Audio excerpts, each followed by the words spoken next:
moneda, pero incluso estando en un proceso de recuperación muy fuerte. Pero fíjense lo que pasa con el resto de los sectores. Vamos a ver después sector por sector, pero el promedio está subiendo. Pero el promedio es un promedio que pondera muchas de las acciones. Es más, nunca antes en la historia hubo tanta suba en un papel que lo ha llevado a ponderar tanto en el índice. Es un 7,4% para Apple. Ninguna empresa en la historia, jamás se dio este caso de que una empresa pondere 7,4% entre las 500 más grandes. Pero bueno, si nosotros ponemos un equal weight, es decir, una ponderación igual a todas las compañías, ¿qué nos queda? Un 3% de suba. Es decir, no todos los sectores están subiendo, depende de donde se hayan posicionado este año. En un año típico donde hay un proceso de suba de tasa de interés. Fíjense que en procesos anteriores, esto se lo dejo para que lo estudien ustedes, pero en un proceso donde desde el 16 de marzo, que empezó la suba, ¿sí?, hasta el mes pasado, hubo un desarrollo muy desigual y solamente algunos mercados desarrollados subieron, otros habían estado bajando, e incluso con fuertes caídas para lo que son empresas más chicas, para los mercados emergentes, para lo que son las empresas de crecimiento, las empresas pequeñas de crecimiento, mercados emergentes, es decir, todo lo que tenía también una volatilidad grande, incluido el S&P 500, todavía no se repuso del golpe que le dio la Reserva Federal de la suba de las tasas de interés. En Estados Unidos empezaron a flaquear algunos indicadores importantes. Estos son los indicadores líderes. Indicadores líderes son los indicadores que te anticipan el PBI. Están cayendo bastante fuertes, esta línea azul, lo que te anticipa una desaceleración del PBI bastante fuerte, ¿sí? Estaría amesetándose y dándole una reversión que tuvo, por ejemplo, algunos otros indicadores adelantados del ciclo, como son estos indicadores que están mostrando cierta mejora por el lado laboral. Este es el índice de sorpresas económicas, es decir, están reportando relativamente bien otros indicadores que compensan, por ejemplo, la inflación es menor de la esperada, el crecimiento del empleo mejor de lo esperado, pero fíjense lo que pasa en Europa. La línea roja es Estados Unidos, la línea azul es Europa. Europa está entrando en una zona compatible con recesiones. Es decir, cuidado con Europa. Europa no creo que zafe. El golpe que le está dando la inflación a Europa es bastante importante, y donde Europa está teniendo unos indicadores adelantados del ciclo, el PMI, desacelerando, ya entrando en zona contracción Francia, pero el resto de los países también con una ola que posiblemente entre en una zona de debajo de 50 puntos, que es contracción por definición. Estados Unidos logró zafar de la recesión, logró zafar de un PBI negativo, no así, por ejemplo, Alemania. Alemania está mostrando segundo trimestre consecutivo negativo. Alemania entró en una recesión muy débil, muy suave, pero en una recesión al fin. ¿Cuál es la ventaja de Estados Unidos en este momento? Que logró aplacar la inflación de manera importante. Ahora sí estamos viendo el impacto de el accionar de la Reserva Federal. Esta baja está potenciada por la caída de los commodities, porque influye muchísimo hidrocarburos acá, y el CPI, que está en zona de 4% interanual, en realidad si uno toma el dato core, ¿sí?, está dando una inflación menor anterior, pero en un nivel donde mes a mes, lo ven acá abajo a la derecha, tampoco es que está como para aplaudir, sino que esto es una variación interanual de valores muy altos. Con lo cual, todavía la inflación núcleo está difícil de bajar. Y esto está demostrado también que es difícil de bajar, y que la Reserva Federal va a hacer lo posible para que siga bajando. Por eso tuvimos un discurso de la Reserva Federal, de Powell, la semana pasada, no sé si lo escucharon, donde dice que el proceso no se completó, que va a haber más subas a lo largo del año, todas las críticas encima de Powell, que obviamente lucha contra esto, pero no tendrá que descuidar el frente de la actividad económica. Como mostramos anteriormente, hay algunos indicios de desaceleración fuerte. Acá tienen la suba que se espera para el mes de julio. El 26 de julio, dentro de un mes exactamente, va a haber una nueva reunión de la FED, y podría pasar de 5,525 a 5,25, 5,50, y ahí terminaría, o por lo menos esa es la expectativa.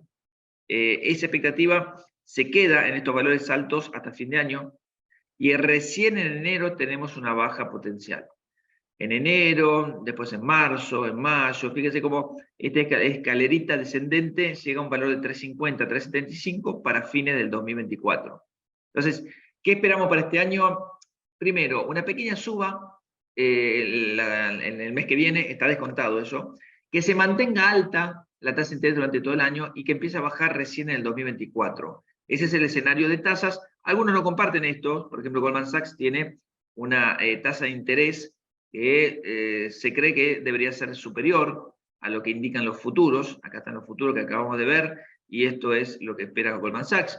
Y la tasa de interés, obviamente, en el mercado se empezaron a mover en forma ascendente después de esa expectativa en aumento. Nada preocupante de 3.40, 3.70, en esa zona de 3.70. Recuerden que el máximo estuvo alrededor de 4.35 allá por noviembre del año pasado, pero donde la tasa no debería cambiar mucho. Esta es la expectativa de tasas a 10 años, tanto de los futuros como de Goldman Sachs, coinciden, 3.75 para fin de año, 2024. Es decir, estas tasas de interés no van a cambiar mucho. ¿Qué significa eso? Que por más que baje la tasa de corto plazo, la tasa de largo plazo no debería bajar mucho. Va a mantenerse en un nivel alto. Con lo cual, cuidado si ustedes están esperando que reboten todos los bonos que cayeron el año pasado, porque eso no debería ocurrir de acuerdo a la información de mercado, de acuerdo a la curva de futuros y de acuerdo a algunos bancos de Wall Street que merecen cierto respeto.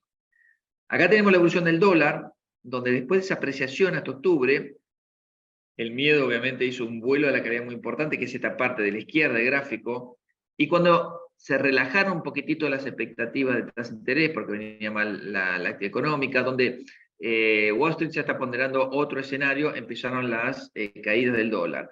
Acá está lateralizando desde comienzo de año la relación euro-dólar, obviamente que se deterioró un poquitito a favor del euro, ¿no? En contra del dólar, pero se mantiene un nivel lateral, oscila, va y viene, y no hay grandes cambios respecto al dólar. Sí se están viendo algunos cambios, por ejemplo, en la evaluación de los activos no financieros, como son las propiedades.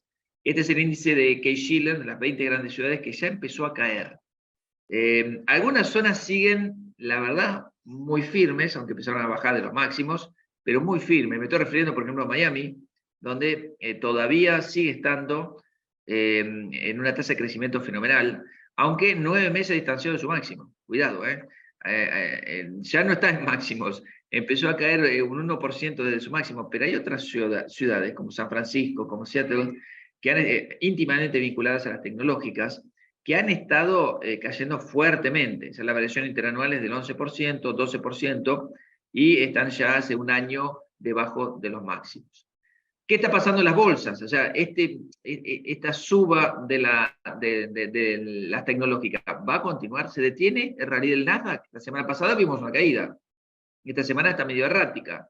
Pero hemos visto una recuperación de los ratios entre los alcistas y los bajistas importante. ¿Sí? Fíjense que si uno pone el VIX ha estado bajando, recuperando algunos días, pero ha estado bajando en forma sistemática desde ese pico que tuvo allá por mediados de marzo.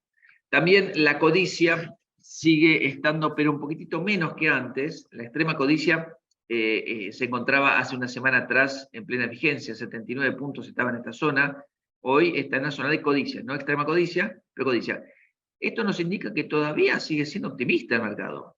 Es decir, estamos en un nivel de codicia, vimos que el VIX está bajando. Miren el sentimiento de los inversores minoristas. ¿Sí? Esta es la Asociación Norteamericana de Inversores Minoristas.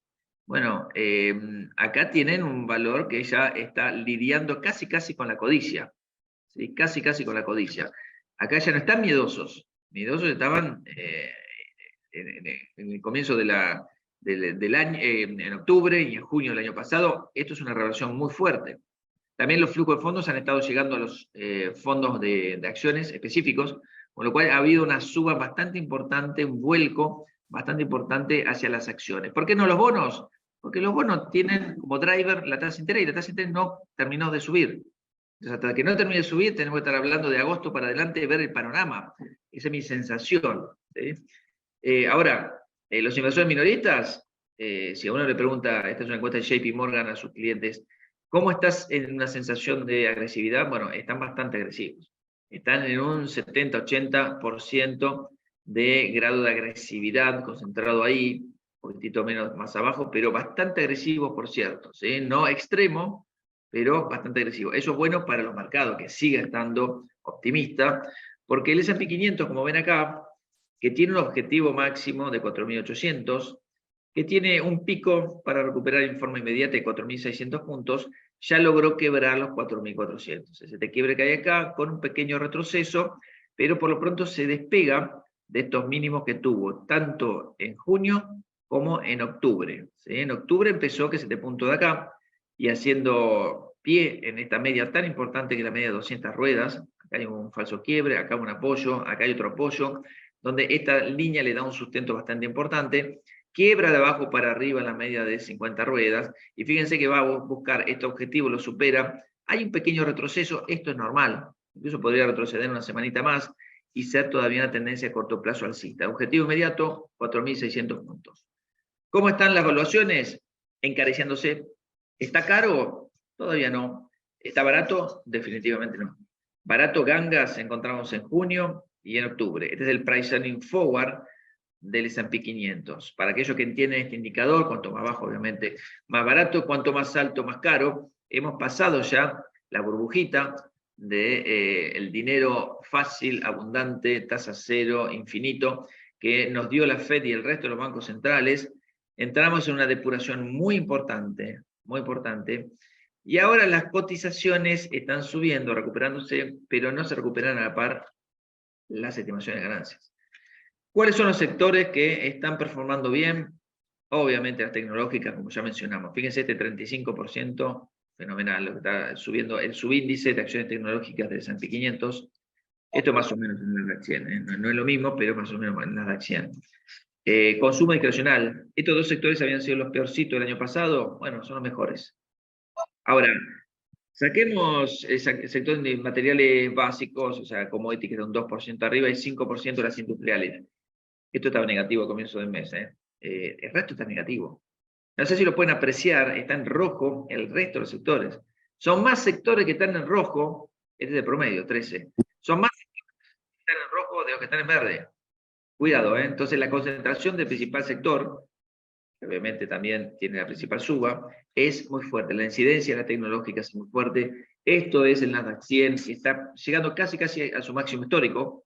Nada ha pasado acá, bueno, pasaron muchas cosas en el medio, pero entre puntas está volviendo lentamente a su máximo. Este es el 7,6% que les decía de Apple, donde hubo picos muy importantes, como por ejemplo IBM, en esta época era 6,4%, Microsoft, en el año 2000, ¿se acuerdan? Las burbujas tecnológicas, 4,9%, en el 99 fue esto.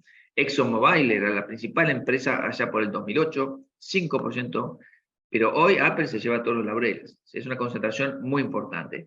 Hay sectores para posicionarse hacia adelante. Esto es debatible, esto es mi impresión, yo los comparto con ustedes, pero estos son algunos sectores o ideas de inversión que podrían ser interesantes. Inteligencia artificial. Cada vez que una empresa dice que va a crear una unidad de inteligencia artificial, que es un salto importante, era como cuando en el mundo de las criptos en auge decían que iban a empezar a minar. Es lo mismo. ¿Sí? Están muy posicionados en lo que es inteligencia artificial, va a haber gran desarrollo, creo que hay que estar ahí, hay que buscar empresas que tienen inteligencia artificial. Fíjense el caso esta mañana, lo estaba leyendo, Unity. Unity es una empresa de software, es como una Globant. Unity dice que va a crear una unidad especial de inteligencia artificial. ¿Cuánto sube? 15%. Bueno, pega un salto esta semana, ¿no? Ayer subió 2% más, hoy está 4% arriba. O sea, está, digamos, en una tendencia interesante. Microchips. Nvidia es la nave insignia de este sector, ya no es más Intel, hace rato no es Intel, pero Nvidia, AMD han estado sufriendo, experimentando, gozando de una suba muy importante. Automóviles eléctricos, Tesla con esa recuperación, está intacto Tesla. La caída ha sido un movimiento de mercado solamente por eso, y es más, había sido impulsado de más por ese dinero abundante infinito que hablábamos. Tesla está intacta, los últimos balances sorprendieron positivamente. Litio en la carrera del siglo, ¿no? Para abastecer automóviles eléctricos sobre todo, pero por otro lado también con recursos naturales que tienen mucha injerencia en la soberanía. Tecnológicas, salud. Hay algunos países emergentes, entre ellos Brasil, pero otros países más chicos, como Vietnam y otros más, que son de frontera, que van a empezar a hacer ruido también, en un mundo donde obviamente lentamente vuelve el apetito por el riesgo y donde va al margen, a la frontera, a buscar nuevas oportunidades de inversión. Los rates han estado muy castigados. Veo valor en algunos rates muy, pero muy seleccionada, ¿no? Es muy selectiva el posicionamiento que se puede hacer en los rates. Clínicas y hospitales, telecomunicaciones, veo ahí un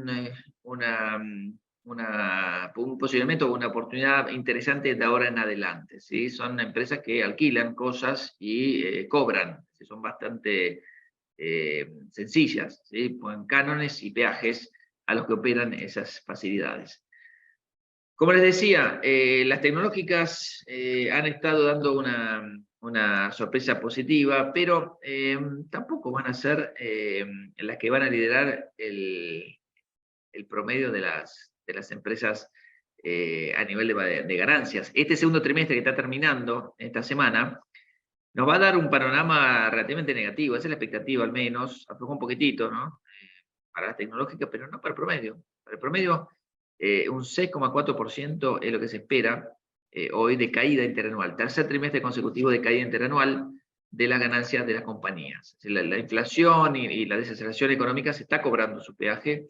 En materia de ingresos estimados, para este trimestre la variación interanual es negativa también, menos 0,4. El trimestre anterior había sido negativo la ganancia por acción, pero positivo los ingresos. Hoy estamos hablando, y estos son las últimas cifras de FactSet, que recabé la semana pasada, y está dando una variación negativa de los ingresos.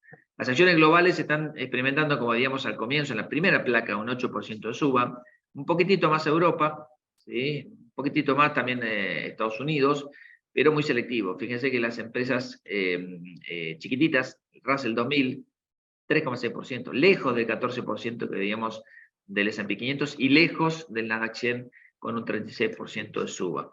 Acá tienen los mercados emergentes con una suba que es muy desigual, porque pondera mucho China, que está para abajo todavía, floja China, muy floja, y donde están los países de Latinoamérica muy, pero muy interesantes. Fíjense acá un ETF de Argentina, que incluye algunas empresas chilenas, por lo que vi, pero que operan acá en Argentina, 34,8%. Fuerte la suba, pero está enmarcada también en un regreso del apetito por el riesgo de los principales países latinoamericanos. Brasil, como les mencionaba en la placa anterior, puede ser una oportunidad. Hay que bancarse el riesgo Lula, hay que bancarse también el precio de los commodities debilitado. No es el mejor escenario para invertir, obviamente, pero un 17% de suba en dólares revierte parcialmente lo horrible que fue el año pasado. ¿Podríamos pensar que China estaría dando también el mismo golpe? Nada de eso. O sea, China está justamente profundizando la caída que tuvo el año pasado. Y en materia de renta fija, para terminar la parte internacional y vamos a la parte doméstica, hemos visto en el actual mes un movimiento errático. ¿Sí? Solamente los mercados emergentes, fíjense qué interesante, acá abajo a la derecha, la recuperación que tuvieron, tanto soberanos como corporativos, en un mundo donde obviamente las inversiones inmobiliarias están recuperando algo de color, pero el resto de los bonos, la verdad que no fue un buen mes. No fue un buen mes en un año de recuperación moderada. De hecho, también las inversiones inmobiliarias, las acciones preferidas, tienen una caída. Entonces, la recuperación del mercado de bonos está en el debe, todavía no es un haber, y estos son los rendimientos que se operan dentro de que son los mercados a través de estos ETF, que están todos medidos en dólares. Estamos viendo cómo las acciones preferidas que habían tenido un muy mal año, comienzo de año con ese golpe que le dieron la quiebra de los bancos, Signature Bank, Silicon Valley Bank y otros bancos, quebraron 7 bancos en Estados Unidos, posicionados en, no son préstamos inmobiliarios, pero son actividades bastante especulativas. Bueno, se está empezando a depurar también el sector bancario, algunas cosas se están concentrando, vemos JP Morgan comprando bancos, esto es una concentración. Bueno, el rendimiento de estas acciones preferidas han quedado en un valor bastante interesante. Con una inflación del 4%, tener un rendimiento ya del 6,87, hace un mes que los rendimientos son, prácticamente todos, están por encima de la inflación, salvo los treasuries más cortos. Entonces, esto es un panorama bastante distinto. Fíjense las acciones, los ETF de los bonos high yield no están haciendo gran cosa, están lateralizando. Fíjense las acciones preferidas después de 2 golpes muy grandes, como se han recuperado solamente muy parcialmente. Este es el ETF que sí está dando un poco de alegrías al mercado, que son los mercados emergentes. Obviamente que después de un año horrible, como el año pasado. Y entre los commodities estamos viendo el precio del petróleo, vamos a ver en forma gráfica, converger a valores más abajo. Cuádruple piso, hay recorte de producción por parte de OPEP 2 veces este año y no reacciona. Esto reacciona básicamente a la debilidad de China en algunos aspectos, si bien se va a tener un mejor año que el año pasado, todavía no está del todo bien, y obviamente los países desarrollados. El oro, que debería estar subiendo porque el dólar no es un impedimento, en realidad lucha contra la tasa de inflación. La tasa de inflación es atacada con tasa de interés. Entonces, mientras la Reserva Federal reaccione con suba de tasa de interés, el oro, que no es un activo de renta fija ni variable, no tiene ningún rendimiento asociado, compite contra esa tasa de interés. Hasta tanto no se termine ese ciclo alcista de tasa de interés, no va a subir. Y la soja, que está teniendo, si bien está subiendo obviamente en el año, ¿no? Fíjense que el corte está acá, está en un valor más arriba, pero digo, no va a subir, no va a recuperar, digamos, los $2.000 tan pronto. A eso voy. Soja, está teniendo un cambio acá de futuro, esto habría que empalmarlo acá, está teniendo un buen rendimiento, una buena recuperación, no se ve porque hay justo un cambio de futuro acá, de futuro, y lo que hay es una sequía en Estados Unidos que está favoreciendo la recuperación del precio de la soja. Nada más hasta ahora por la parte internacional. Julio, si querés pasamos a la parte doméstica, o no sé si hay alguna pregunta como para detenerse ahí. Pasemos a la parte argentina que está picante. Ok, picante. Picante está esto, que son las acciones. Sí, está quebrando nuevos récords, los máximos históricos en pesos. Ahora ustedes me dirán, bueno, ¿y en dólares? Bueno, en pesos, por lo menos las variaciones interanuales con un Merval que superó el 100% han sido muy fuertes. Miren el caso de YPF, el caso de los bancos, Galicia, 180%. Algunas utilities como Edenor, que están teniendo ahora una volatilidad extrema, más o menos 9% algunos días, que es uno, Banco Macro y BBVA. Son empresas que han estado por encima del promedio, otras están por debajo obviamente, pero está teniendo el mercado accionario una suba desde mediados de junio del 400%, una barbaridad. Está en una tendencia alcista impresionante. Ahora, esto si lo vemos en dólares también está dando una tendencia muy positiva. Fíjense cómo logró quebrar finalmente los $720 que oficiaban de resistencia. En algún momento trajimos este gráfico a estas reuniones como un objetivo posible, obviamente en los últimos meses, bastante lejano. Es una realidad y tenemos que mirar un poquito más ampliado hacia dónde podría ir el Merval. A ver, si sacamos, esto es el Merval en dólares desde el año 2004. Perdón, 2004, más de 15 años. Ahora, fíjense que si sacamos esta zona donde se apreció el tipo de cambio, después se devaluó en forma violenta, fue la gestión de Macri donde hubo una entrada de capitales muy, pero muy, muy auspiciosa, 40.000 millones un año, 40.000 millones al año siguiente, 2017, y gran parte de todo esto se evaporó los 2 años siguientes. Supongamos que esto no existió, que existió, pero hagamos un ejercicio. Agarremos una zona de lateralización de las acciones argentinas. Estamos acá.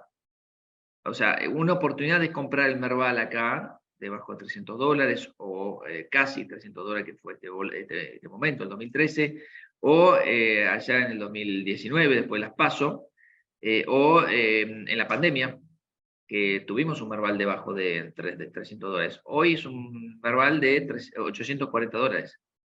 Esto me suena más a una zona de riesgo más que otra cosa. Ahora, flujo mata fundamentos.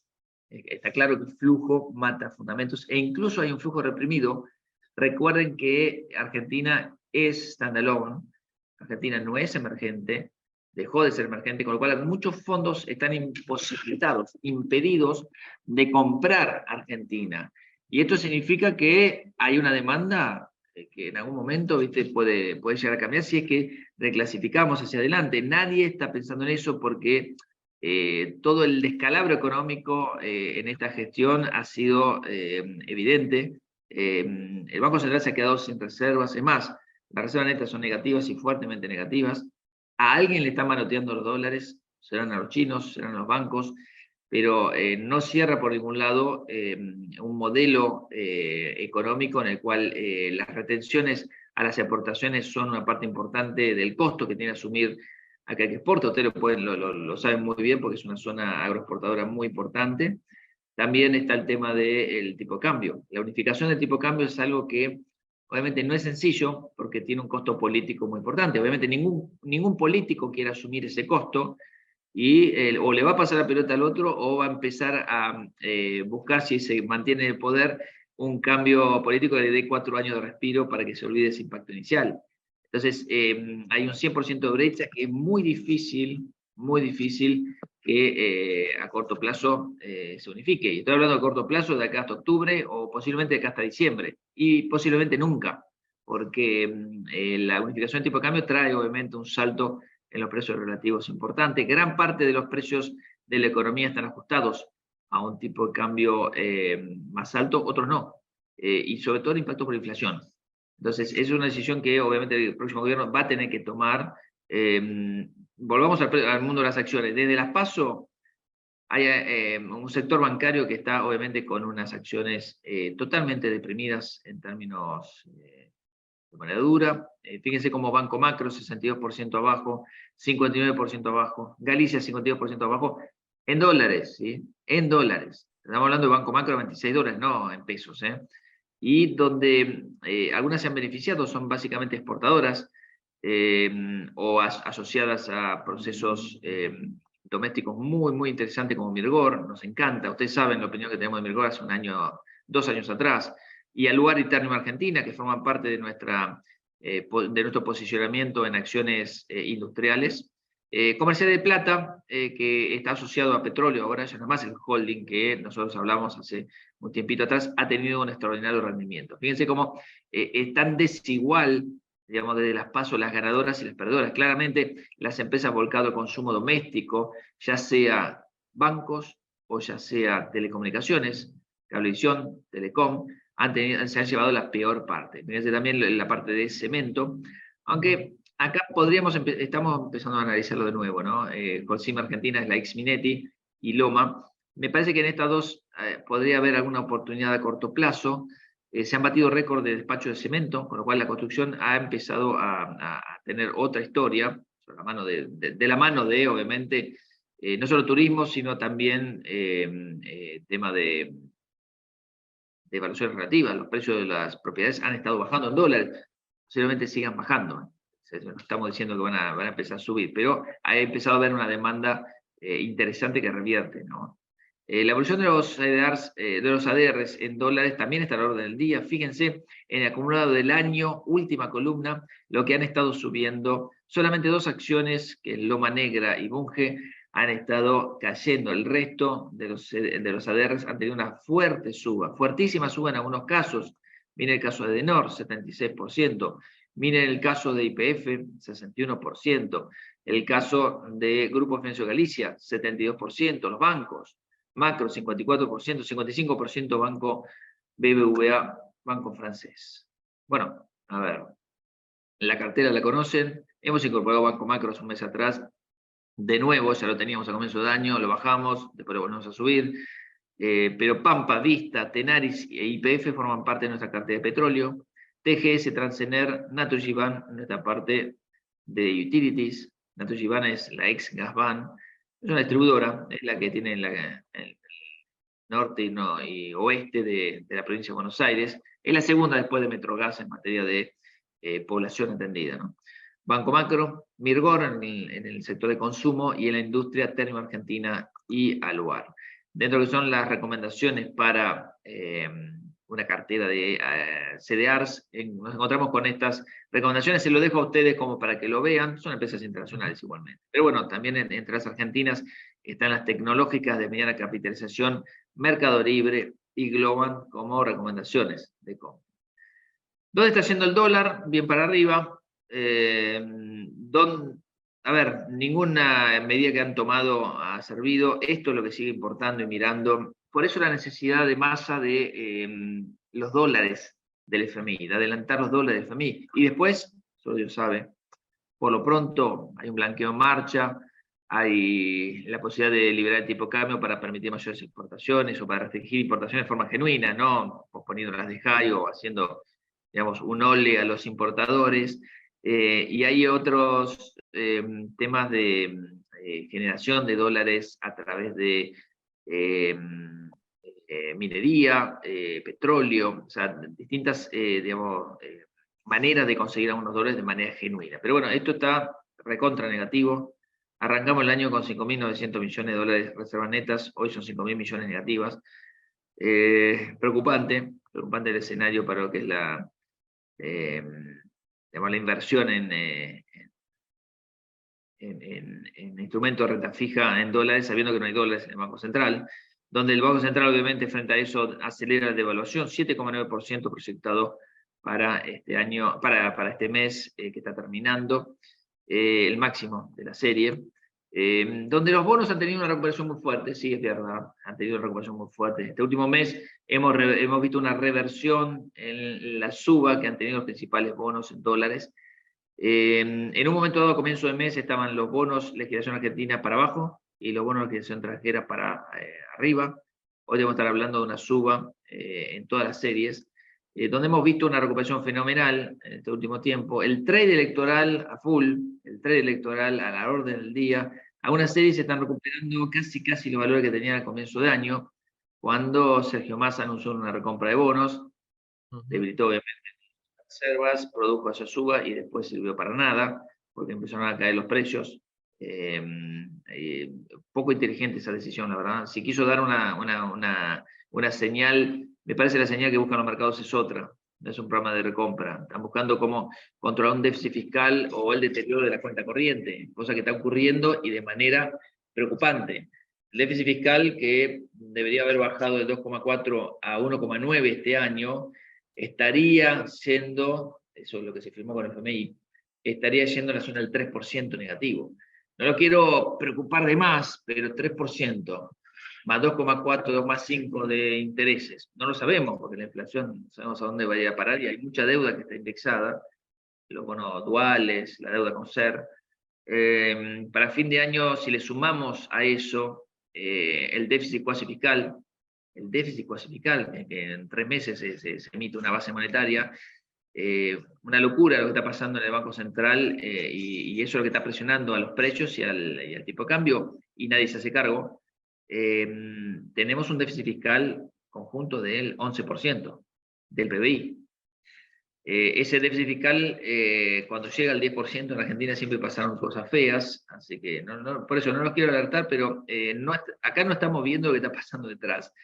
Main Street versus Wall Street, ¿sí? Main Street pasan cosas horribles, en Wall Street parece Disneylandia. Aprovechen este momento, pero no es eterno. Sepan que en algún momento, y les pongo un deadline en las PASO, con algún resultado que pueda, obviamente no gustar mucho para algunos inversores. Pero los inversores que miran este proceso, ¿qué están? Ahora paso la pantalla a los de ley extranjera. ¿Qué están viendo? Están viendo que no quedaron candidatos de izquierda. Están viendo 3 candidatos de centro derecha o de derecha y extrema derecha. Es decir, lo que estamos viendo es básicamente un proceso en el cual los modelos que se manejan para Argentina hacia adelante van a cambiar. ¿Sí? Incluso con Sergio Massa, si es que Massa tiene esa intención de voto tan importante como dicen algunas encuestadoras, a partir de la decisión del viernes a la noche, oficializada el sábado, de ser el referente del oficialismo, ¿no? Pues ya no sabemos qué es el oficialismo, pero por lo pronto va a estar siendo liderado por Sergio Massa y encolumnándose detrás el kirchnerismo y el peronismo tradicional. Es decir, esa lista de unidad, bajándolo a Guado de Pedro, bajándose Scioli de la contienda, le va a dar pelea a una oposición que hoy está liderada por 2 referentes, ¿sí? Larreta y Burrich, y donde en unas internas, el 13 de agosto, sabremos quién se columna detrás de quién. El problema es que en un eventual balotaje, ¿a dónde van a ir los votos de la tercera fuerza? ¿Sí? Porque por más que estén empatados o lo que sea, que gane Massa por unos puntos la PASO, o las pierda por unos puntos, ¿dónde van los votos de Milei? Ahí está el problema que va a tener el oficialismo como para convalidar, digamos, en una segunda vuelta su poder electoral, ¿no? Pero bueno, eso lo sabremos después. Spread de rendimiento. Han estado bajando auspiciosamente. En esta suba lo que pasa es que suben más los bonos de legislación argentina que los bonos de legislación extranjera, con lo cual achica ese spread, que era una locura. 12 puntos porcentuales de diferencia de TIR entre estos dos bonos, hoy es un 7%, y en donde obviamente debe enfrentarse la deuda a este proceso. Esto es lo que dejó Guzmán. Para el 2025 se van a complicar mucho las cosas, el 2024 es manejable, pero el 2025, si le sumamos también algunos juicios contingentes, eso se hará con emisión de bonos, no sé a qué tasa, no sé a qué precio, pero imposible pagar hoy si no hay reservas. Esto se puede hacer, digamos, de manera manejable. El 2025 se complica mucho. Por eso las paridades, los bonos volvieron a 30, pero 30, 35 en algunos casos, algunos están por debajo de 30, pero han recuperado fuertemente, pero no van a recuperar su valor desde que salieron a cotizar, porque está con digamos, estas barreras muy importantes, 25, 26, 27, acá en estos años debería pasar algo. Esto es lo que descuenta el mercado, no lo digo yo, es decir, acá hay un valor de default de los bonos de Argentina, porque en el 2025, 2026, 2027, y hasta ahí no va para contar, porque si no es peor después, son imposibles de enfrentar si es que encaramos, digamos, esto de una manera genuina. ¿Sí? Nadie va a venir con un helicóptero a dejarnos 10.000 millones de dólares para pagar los intereses en rojo y el capital en azul de los 9.300 millones de dólares que hará falta para pagar la deuda externa y en aumento. El panorama se despejó bastante para lo que es pesos hacia adelante. Junio tuvo una alta demanda incluso de bonos, con lo cual superó su objetivo. Julio y septiembre se comprimieron bastante porque hubo un canje y patearon para adelante digamos, los vencimientos. El 8 de junio se hizo un canje, 14 de junio hubo una licitación, anduvieron bien los dos, pero claro, anduvieron bien por el impacto del sector público. Si ustedes miran, por ejemplo, en el canje, ¿quién canjeó del sector privado? Hubo un 22% de aceptación. O sea, cuidado porque acá lo que está haciendo es una deuda intersector público. Obviamente que el Central, el ANSES, otros organismos dependientes del Estado tienen muchos bonos y están pateando ellos mismos para adelante los vencimientos. El mercado se está posicionando frente a una aceleración de la inflación, por eso los rendimientos son, más allá del último dato de inflación, son 12% negativos hasta 18% negativos, más el SER, ¿sí? Para los bonos duales, y un 8% debajo de la devaluación del oficial para lo que es un bono dólar link al 2024, o sea, están sobrecomprados los bonos porque estas variables esperan que se deterioren bastante. El dólar, obviamente, en el mercado de futuros sigue teniendo una tasa de devaluación anualizada implícita muy alta, incluso con este salto en octubre, ¿sí? Arranca en 140, termina casi en 200% de devaluación anualizada. Es difícil hacer plata en un mercado futuro donde uno apuesta que se devalúe el tipo de cambio oficial. Les diría, ya está metido en los precios. ¿Cuánto? No sabemos, pero digo, hay ya una devaluación anualizada muy importante. Y cuidado con los vencimientos más cortos, ¿sí? 2, 3 meses para adelante, donde cuidado porque estos 160, 170% son difíciles de convalidar. A mi juicio, este tramo de la curva está un poquitito, esto es totalmente desconocido, pero esto está un poquitito alto ya. Entre los bonos con SER, si sacamos los dos bonos más cortitos y el PR13, que es un bicho raro el PR13, pero el T2X3 que vence ahora en agosto, nos está dando, que nadie duda del pago de este bono, ya se lo digo, es una interesante inversión, pero con un spread negativo de 6 puntos debajo del SER. Esta es la curva, queda algo positivo, ¿sí? Con rendimientos reales del 8 hasta el 12% en términos reales. Los bonos anduvieron subiendo por debajo de la inflación, para que explore un poquitito esta tabla, pero estas son las variaciones del año, y donde sigue persistente el riesgo de reperfilamiento. Eso lo vemos entre el ST2X3, que es en agosto, y el TX24, donde la diferencia de spread llegó a 14%. Había superado 17 puntos, pero hoy son 14 puntos porcentuales. Es muchísimo, y bueno, eso marca lo que obviamente sabemos, es el riesgo de reperfilamiento que puede haber. Los bonos en pesos tasa fija, la verdad que están dando más allá del bono que vence en octubre, 144%, totalmente arbitrado con nivel de tasa de interés. La tasa de interés es 97%, un plazo fijo. ¿Cuánto te puede dar un bono que está sujeto a ese riesgo de reperfilamiento? Es más, lo vemos ya ahora como algo caro. Es más, este rendimiento debe ser mayor. porque la tasa de compuesta del 97% es más o menos 140 y pico, 146, 147%. Entonces ya estamos viendo que hasta empata un plazo fijo de tira anual. Esto es lo que está pasando en el mercado de LEDs y del ESER.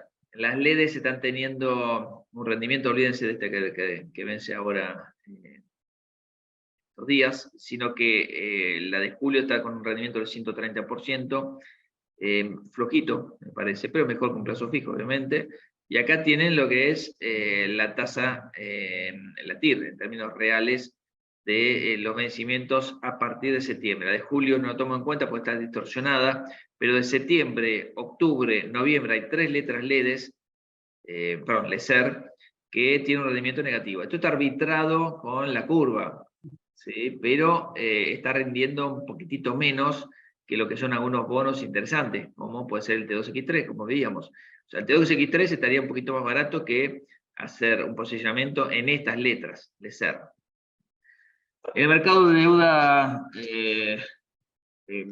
provincial, nosotros estamos recomendando los bonos con regalías. Neuquén, Chubut, Tierra del Fuego no anduvieron muy bien, que digamos, últimamente, porque están atados también al precio del petróleo, no anduvo bien, pero por lo menos tenés una garantía adicional. Nos gustan City 2027, Santa Fe 2027, esas son nuestras recomendaciones. Y fíjense en el mercado corporativo como, salvo en bancos, tenemos una curva negativa de nuevo en todas las curvas. Había estado positivo incluso un poquitito petróleo, pero ahora vuelve a estar negativo. Pero bueno, han estado subiendo algunas emisiones, como por ejemplo IPF. Este es el IPF 2029, con un cupón bastante bajo, en 2,5, vale 89, meritorio. Para American Energy forma parte de nuestras recomendaciones, con Arcor y otras más. Ahora vamos a ver la tabla. Ya saben mi opinión sobre Pampa Energía. Este es el bono 2027, que está obviamente respondiendo un poco todo lo bueno que nosotros esperábamos. Acá tenemos el CGC 2025. Para mí está un poquito caro, pero bueno, esto es petróleo también, es el grupo Bridas. Acá tenemos a TGS, las utilities, Geneia, YPF Luz, Albanesi, todas han estado recuperando valuación, salvo Geneia se quedó, pero el resto han estado recuperando valuación, están acoplándose a la suba de los bonos soberanos. Fíjense, por ejemplo, una oportunidad que nos estaría dando, creo yo, Banco Galicia 2026. Habiendo recuperado terreno Banco Macro, que es este gráfico de abajo, que tiene hipotecario, esta ON 2026 nos estaría dando algo interesante. Galicia 2026 es una opción más que interesante para invertir a corto plazo. Lo mismo de Telecom, fíjense la caída que tuvo Telecom. Está bien, Telecom no genera dólares. Acá hay que priorizar las empresas grandes generadores de cash y sobre todo que exportan. Bueno, Telecom es una empresa que obviamente está siendo castigada por ese lado, pero lo vemos como algo más barato o al menos a corto plazo para aprovechar. Acá tienen Adecoagro, acá tienen Arcos Dorados, son los negocios que están centrados en Brasil, no está pasando mucho. Además de estos bonos provinciales que mencioné, nos gustan Macro y Galicia, el Pan American Energy y Vista 2025. Pan American Energy es la 2027, la que canjearon con un cupón muy alto. Está muy por encima de la par, obviamente, están $107, pero Vista nos gusta 2025. Pampa 2027. Arcor 2027. IRSA 2028, me parece interesante. Cresud, la vamos a remover del listado, porque hemos sacado un informe a clientes. Julio, si querés difundirlo entre tus clientes la semana pasada, un research que hicimos, y la verdad que no nos gustaron tanto los resultados del primer trimestre. Es el tercer trimestre fiscal, porque cierra en junio, mucho debido a la sequía, obviamente. Hay un factor estacional muy importante, pero eso debilitó mucho el nivel de deuda, el nivel de ganancia operativa. Esperemos que sea temporal, mientras tanto hemos cambiado un poco nuestra opinión, así que la vamos a remover. Y del sector de telecomunicaciones, esto es más algo más de oportunidad, de corto plazo, ¿sí? Como para el rebote. No sé si me casaría con un Telecom 2025-2026, que para Argentina parece bastante alto. Simplemente para terminar, este es un anexo que me olvidé de pasarles, es el REM de mayo. Si bien todo esto queda totalmente desfasado, y estamos a la espera, en estos días se está haciendo una encuesta, los primeros días de julio vamos a conocer el nuevo REM de junio. No podemos dejar de mencionar la aceleración de la inflación hacia valores del 170%, donde el dato de mayo puede dar algo más de tranquilidad, pero recuerden que este 7,8% es el doble de la inflación que están teniendo países vecinos en forma anual. O sea, en un mes esto es un bochorno. Es decir, si estamos festejando esto, esperemos que nadie golpee mucho la cacerola, porque la verdad que el nivel de tasa de inflación es totalmente prohibitivo, y mucho más cuando esto tiene un impacto en la actividad económica. Fíjense, las estimaciones de caída del PBI siguen estando en 3%, mejora una décima nada más, pero empeora la expectativa del 2024. Este año mucho debido a la sequía, ojo, acá hay mucho del sector agropecuario, pero también de forma núcleo está el mercado, la economía en un modo recesivo. Más allá de lo que piensen ustedes de por ahí el consumo, esto y lo otro, si tomamos a la economía como un todo, este año y el año que viene van a ser recesivos. Se han corregido para arriba las estimaciones del primer trimestre que cerró, pero el segundo trimestre que está cerrando esta semana tiene una aceleración de la caída hasta el 3,1% anualizado, y el segundo con un 0,8% adicional. Así que cuidado, porque son estimaciones bastante negativas. Se han estimado al alza los valores de tipo cambio en todas las fechas de vencimiento, y la tasa de interés que debería subir la Badlar, que está por debajo de un plazo fijo minorista, que está en 97%, debería escalar unos 5 puntitos a lo largo del segundo semestre. Cuidado, porque el 97% está puesto a dedo. Es un costo para los bancos, porque obviamente si ustedes miran la tasa de caución, está por debajo de eso, en la zona de 90, o Julio me sabrá decir exactamente a un plazo de 30 días cuánto está, pero digamos, son valores que a su vez les obligan a unas tasas o unas líneas de inversión a tasa subsidiada, que obviamente ahí pierden los bancos, y bancos que hemos visto, cuidado, con mucha exposición al sector público, muchas. No voy a mencionar cuál, pero de los 5 bancos listados hay uno, y pondera bastante, tiene un 62% de sus activos atados a riesgo soberano. Vía LELIX, pases, cartera de bonos, letras, tenés una exposición muy importante, ¿sí? Esta es la parte negativa, obviamente, de los títulos de así. Cualquier parecido con el 2000, 2001 es pura coincidencia. Recuerdo que en ese momento yo estaba laburando en la banca pública, y la exposición que tenía en general los bancos, digamos, sí, con deuda del sector público era enorme, enorme. Sí. Bueno, esto está pasando de nuevo, Esto está pasando de nuevo. En un ambiente, obviamente, de debilidad fiscal. Fíjense lo que es la expectativa de déficit fiscal primario, que tendría que recortarse, está subiendo. Es lo que decía Julio, hoy los fondos comunes, las empresas de seguro, el Banco Central, el ANSES, ni hablar, bancos públicos están financiando el Tesoro. Lamento decirle que eso no termina bien. Se han inventado hasta instrumentos para fondos comunes de inversión especiales, para fondos comunes de inversión para financiar el Estado. Bueno, el riesgo del Estado está metido en todos lados. Esto es algo sistémico ya. Digamos, nuestra gran panacea, qué lindo país que tenemos, cuánta actividad privada, los veo a ustedes, la verdad, con esos volúmenes operados, y no puedo más que felicitarlos. Pero Argentina tiene un problema, esa es mi opinión personal, y con esto termino. Tiene un problema muy grande que no pudo resolver todavía, que es bajar el gasto público. Es decir, lo que hacen ustedes en sus casas. Es decir, lo que ingresa se gasta. Quizás podamos tomar de vez en cuando algunos préstamos, pero no conozco a nadie que viva endeudado y aumentando su nivel de endeudamiento por encima de sus posibilidades. Bueno, eso es Argentina. Esa es la irresponsabilidad que tenemos de parte de nuestro gobernante, de todos los colores. Algunos han querido recortar el déficit fiscal y lo han logrado, otros han querido, no lo han logrado, pero muchos no han ni siquiera querido recortar el déficit fiscal. Todo vuelve en inflación, por eso estamos hablando de 170% de inflación de acá a un año.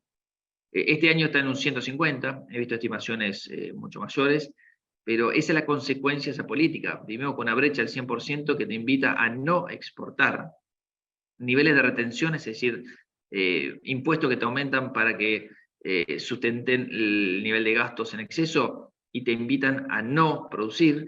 Y esa es la distorsión, creo yo, que tiene Argentina, el gran desafío que tiene por delante, nada más que eso. Excelente.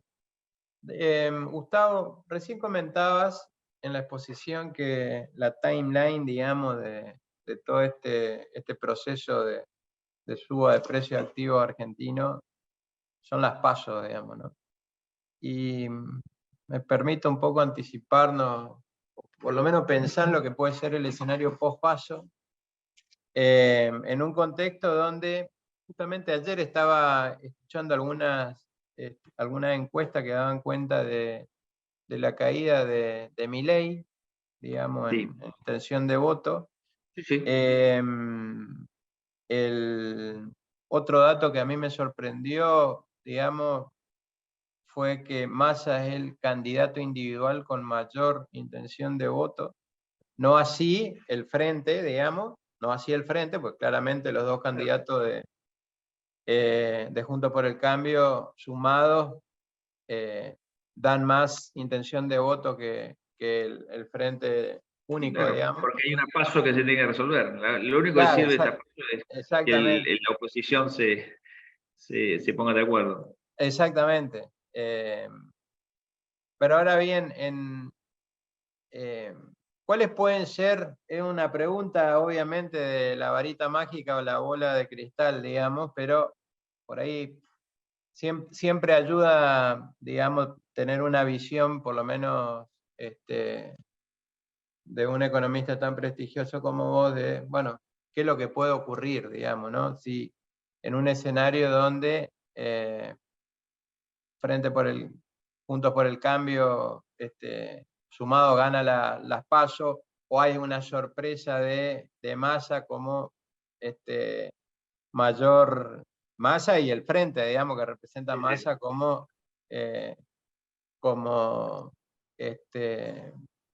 como más votado, Sí, o un escenario donde, lejos de lo que estamos viendo ahora, donde Milei sea el candidato más votado o el frente más votado, digamos. Este sí. rally, digamos, que estamos viendo, ¿puede cortarse en el caso de que Massa o el frente único gane? ¿O puede continuar en la medida que el mercado sigue interpretando que no hay nadie de izquierda, digamos, como opciones Claro. en Sí, diciembre? te doy mi impresión. Sí, Milei se pinchó, a ver, del 25 al 18, eso es lo que marca un promedio de 5 encuestas. ¿Sí? No las hice yo las recopilaciones, con lo cual no sé cuáles son esas 5 encuestas, pero es una Sí, evolución bastante importante que está recopilando. Después te paso el gráfico. ok. Ahí se hace acreedor, junto por el cambio de la mayor parte de los votos, pero también el Frente de Todos, que es Unión por la Patria ahora, también se hace acreedor de parte de esos votos. ¿Por qué? Porque está viendo por ahí con efecto masa de que totalmente desencantado con Cristina Kirchner, que está procesada, Sí, sí. totalmente desencantado con Alberto Fernández con los resultados económicos a la vista, eh, que habían decidido no votar, digamos, al peronismo esta vez, bajo cualquiera de Sí, sus sí. formas, que bajo la forma de Sergio Massa, que es un híbrido bastante importante, a mi entender, con mucho desapego a lo que es el periodismo tradicional, pero con mucha llegada al periodismo tradicional, a los empresarios, a Estados Unidos, digamos, lo están viendo como una figura, no te diría apartidaria, pero una figura independiente de consenso. Bueno, si Argentina necesita consenso, Massa es un hombre de consenso, eso no cabe la menor duda. Le quedan Demasiado consenso, excesivo demasiado consenso. consenso, exactamente con todos al mismo tiempo, pero lo que decía anteriormente, por más que gane incluso en las PASO por un punto, 2 puntos, no más que eso, porque las encuestas te dicen que debería perder, incluso las posteriores a su decisión, o que quede un poquito por debajo, o el empate, a Juntos por el Cambio, ponen que el empate, no sé, Sí, vamos a poner un escenario, que estaba por debajo y con esto de que se unifica todo el peronismo detrás de una persona como él, porque nadie se puede presentar, evidentemente no hay figura, Guado no medía, ¿qué puede pasar en una segunda etapa? Porque en octubre los vuelcos de los que votaban a Milei, ¿a dónde irían? Si Milei no entra en un balotaje, ojo, hagamos el supuesto que hoy, como están las encuestas, no entraría en un balotaje. ¿Pero a dónde van? Bueno, en libertad de acción. Si es Larreta, creo que no van a ir muchos a Larreta. Si es Patricia Bullrich, creo que sí. Y hoy las mayores probabilidades son de que vaya Patricia Bullrich a disputar las PASO con Massa. Ese es el escenario base nuestro, y en ese caso también, Juntos por el Cambio llevaría la delantera con el gran caudal de votos que apoyarían a Patricia Bullrich. De hecho, es conocida la relación positiva que hay entre Patricia Bullrich y Milei. Y a su vez también es conocida la asociación positiva que hay entre Larreta y Massa. Con lo cual, en un eventual balotaje con Larreta, si es que gana Larreta, ahí la posición se vería complicada, porque no sé cuántos votantes de Milei votarían a Larreta. Claro. Nada más que eso. Sí, sí. Pero claro, ojo, en julio del 2019 tuvimos la sorpresa negativa. La sorpresa positiva la estamos viendo. Es decir, no esperen que en agosto suba el Merval 10-15%, Sí. porque ya está ocurriendo. Se está anticipando claramente. Pasando. Claramente. Cuidado cuando pensamos de esa manera, que justamente cuando todos se ponen en una misma vereda, el primero que se cruza puede ser incluso el que se salve de una paliza que puede llegar a ver en el mercado accionario, que tranquilamente si subió 100% puede bajar un 20%, 100% en el año, o 400% en los últimos 12 meses, puede tranquilamente tener un 20-25% de caída y seguir en esa tendencia de recuperación. Sí, sí, totalmente, coincido. Ahora, estamos viendo las paridades de los bonos que ajustan por dólar oficial. Sí. Sí, sí, por supuesto. Sí. Fuerte porque no se escucha bien. Sí, yo te retransmito ahora. Dale, cómo no. ¿No me escuchas? No, no, habla. Sí. La pregunta es que muchos acá no, pero vos te acordás las PASO del 2019, cuando el mercado, como dicen acá, no se había anticipado y pensaba que Macri iba a perder por 4 o 5 puntos, terminó perdiendo por 17, 18 y se armó la debacle. La pregunta ahora es esta: ¿qué tendría que pasar o qué no tiene previsto el mercado para el 13 de agosto y que puede ocurrir algo? Porque, como vos bien dijiste, ahora son todos los candidatos de derecha y medio que el mercado ya sabe lo que puede pasar. Pero ¿qué puede pasar que se haga así una debacle, que no tenga previsto el mercado? Buena pregunta. Quizás una composición de listas. Una cosita, Esteban es nuestro Sí. vicepresidente. Bien, Esteban. Gracias por la consulta. La debacle es que quizás en las PASO quede, es mi opinión, pueden tomarla como algo totalmente personal, que en las PASO quede Larreta y que Massa saque mucho más votos que Larreta y el Frente de Todos unidos. Es decir, que Massa tenga muchísimo más ponderación. Ahora, ¿eso sería el hecatombe, el fin del mundo? No, sería la permanencia de una persona que sabe que tenía aspiraciones presidenciales de mucho tiempo antes y que encontró la oportunidad, encontró la ventanita, se metió. Lo que creo es que el mercado no le va a dar ese voto de confianza a Sergio Massa, en el sentido de todas las reformas que tiene que hacer, que lo veo mucho mejor posicionado a un opositor diciendo, claro, esto está haciendo mal y vamos a cortar. Ahora, yo lo escucho a Massa y yo no sé si se pisa el mismo. Realmente cuidado con la figura de Sergio Massa, a mi entender, no solo porque dijo Julio, que corre por cuenta de Julio, que es sabido, sino por, vamos a terminar con el 140% de inflación que dejó este gobierno. Sí, ¿y él dónde está? ¿En qué gobierno está? O sea, ¿quién es él? Él juega solo, él juega su partido. Entonces, ¿cuál es, digamos, también la dependencia que va a tener con el peronismo, que obviamente va a ser unos buenos lazos, o con el kirchnerismo, que yo creo que se va a tratar de desprender?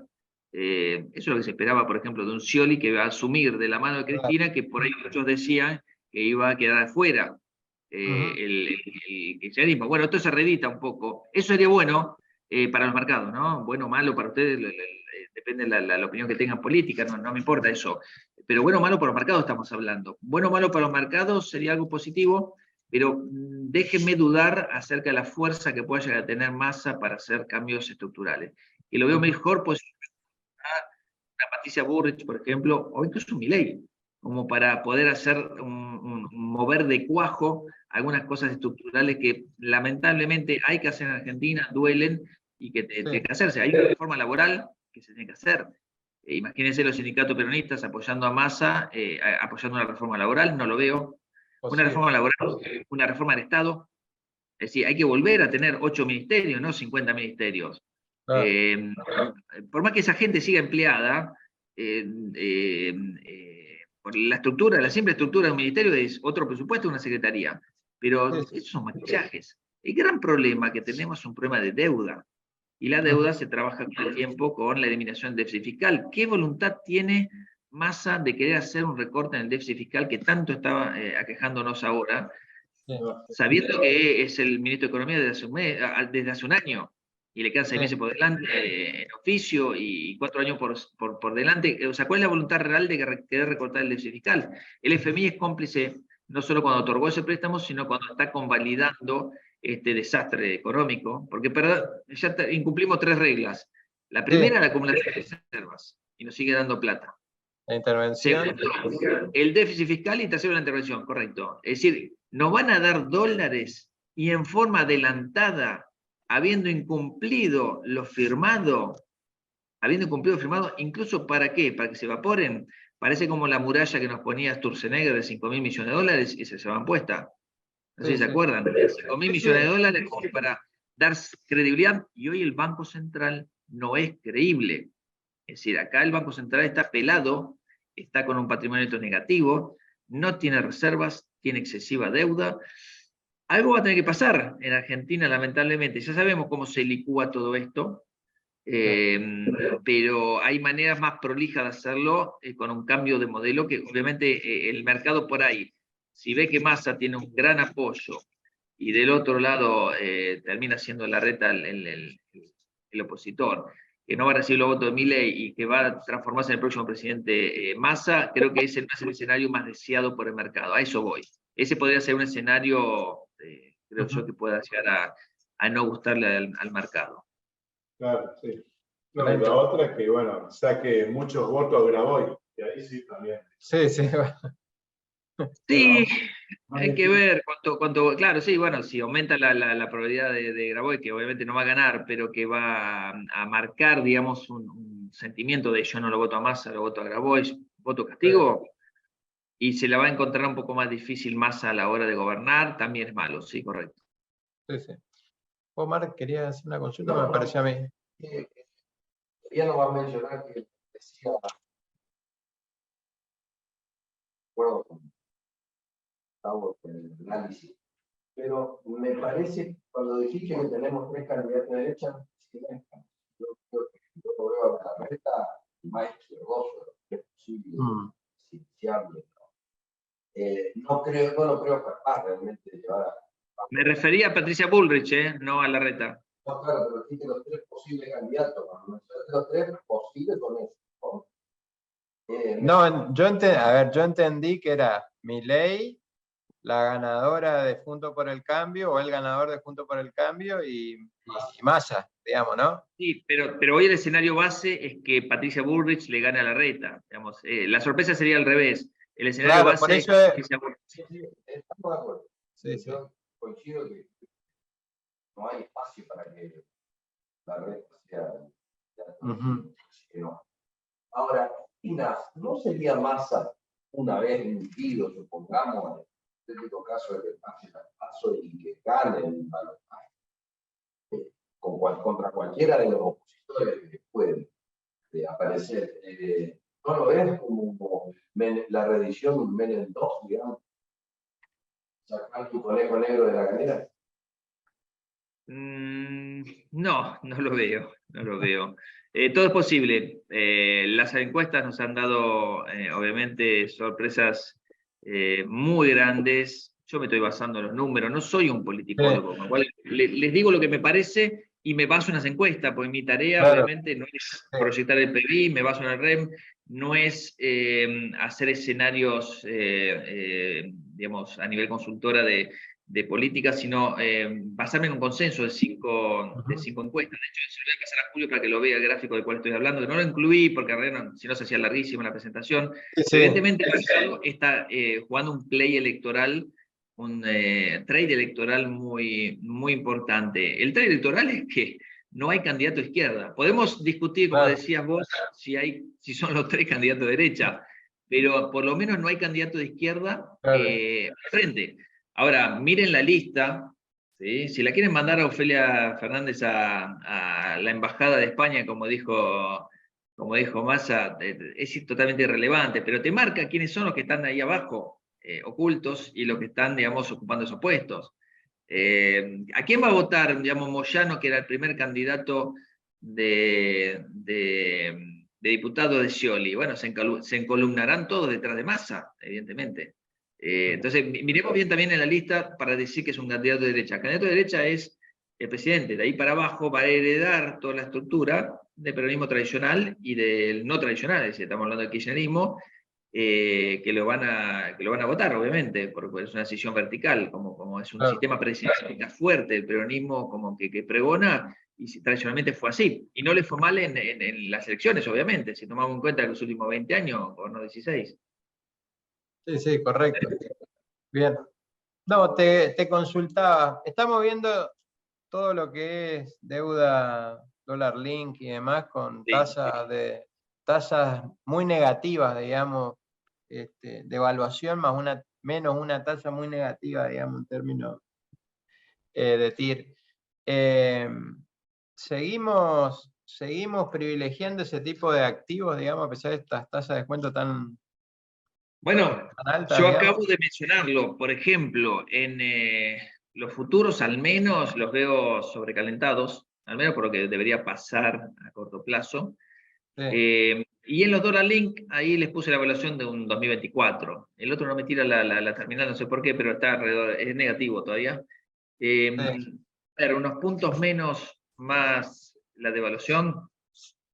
Y es una cobertura importante, porque nadie sabe cuál va a ser la devaluación. Todo el mundo sabe que va a haber una devaluación, nadie habla de una devaluación, pero todo el mundo sabe que va a haber una devaluación. Es como dormir con el enemigo. Sabés que en un momento dado se despierta. O sea, vos sabés que hay un ajuste que tiene que darse. Ahora, si vos me decís que la devaluación va a ser el 30%, que era lo que se rumoreaba, que el FMI quería que se diera en este gobierno, que Massa le dijo rotundamente que no, obviamente persiguiendo sus fines electorales, eso lo iba a perjudicar. Y seguimos en la misma, o sea, estamos con un déficit de cuenta corriente. Tengan en cuenta lo que está pasando, hay un déficit de cuenta corriente que va encaminado a 2 puntos del PBI. No son estimaciones mías, son estimaciones de un banco de Wall Street.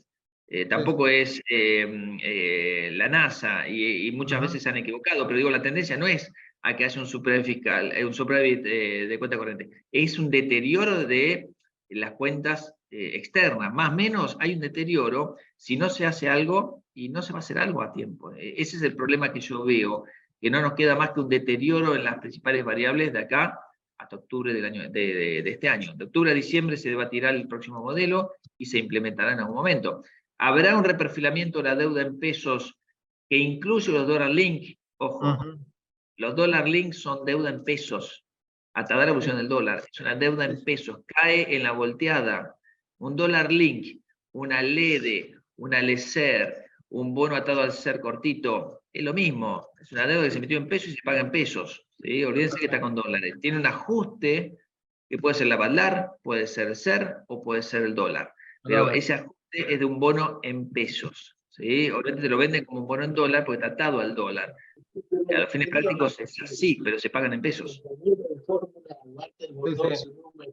Entonces, estoy más preocupado, más que por la evaluación, estoy más preocupado porque puede haber un reperfilamiento que la puede incluir, ¿no? Sí, sí, totalmente. Bueno, creo que estamos. ¿Alguna consulta acá en la sala adicional? No, creo que estamos. Así que bueno, Gustavo, excelente como siempre. Muchas gracias por participar de nuestra actividad, y te vamos a estar convocando seguramente el mes que viene en fecha a confirmar para un desayuno de trabajo como este que hacemos habitualmente. Así que bueno, un Perfecto, abrazo muchas grande. gracias. Dale. Y Gracias, nosotros, Julio. Hasta luego todos. dale, Nos vemos. chaucito. Nosotros seguimos con la actividad para terminar.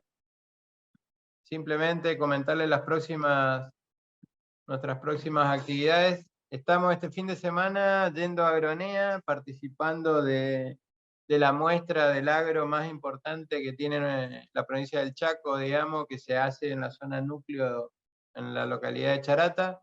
Vamos a estar el día viernes con todo nuestro equipo comercial, el sábado dando una charla a las 12 vinculada a la coyuntura económica y los instrumentos de inversión y financiamiento en el mercado de capitales. Lo vamos a hacer en el salón, en la carpa auditorio, digamos, de Agronea. Y a las 14:30 vamos a estar en la carpa de la FECHACO, Cámara de Charata y CAME, en una reunión de negocios con clientes y prospect ahí de la localidad de la zona. El 13 de julio vamos a hacer un desayuno de trabajo especial vinculado a BCCH Tibot, como comenté hoy al inicio de la charla, donde estamos viendo muy fuertes volúmenes de operación, cada vez más clientes se están adhiriendo y consideramos oportuno después de algunos meses, de pasar algunos meses del lanzamiento, volver a comentar un poquito las métricas del producto y cómo está evolucionando. El 16 de agosto vamos a tener un desayuno de trabajo con la Head Portfolio Manager de Balance Asset Management, que es en oportunidad, ya estuvieron visitándonos y bueno, coordinamos esta actividad que está buena. Fundamentalmente ahí vamos a abordar coyuntura económica por un lado y por el otro la estrategia de inversión de los fondos de Balance. El 17 de agosto estamos con nuestras charlas informales que hacemos en el interior de la provincia con clientes de determinadas localidades, en esta oportunidad en Villa Ángela. Y sobre fines de agosto, bueno, replicamos el desayuno de trabajo con Gustavo Nefa. Así que bueno, sin más. Una pregunta, Julio, Sí. ¿esos desayunos de festivos Sí. son online? Sí, lo vamos a hacer online. Sí. Así que bueno, sin más, muchísimas gracias a los que participaron en forma virtual de la actividad y nos estamos viendo en la próxima con BCCH Tibot el 13 de julio.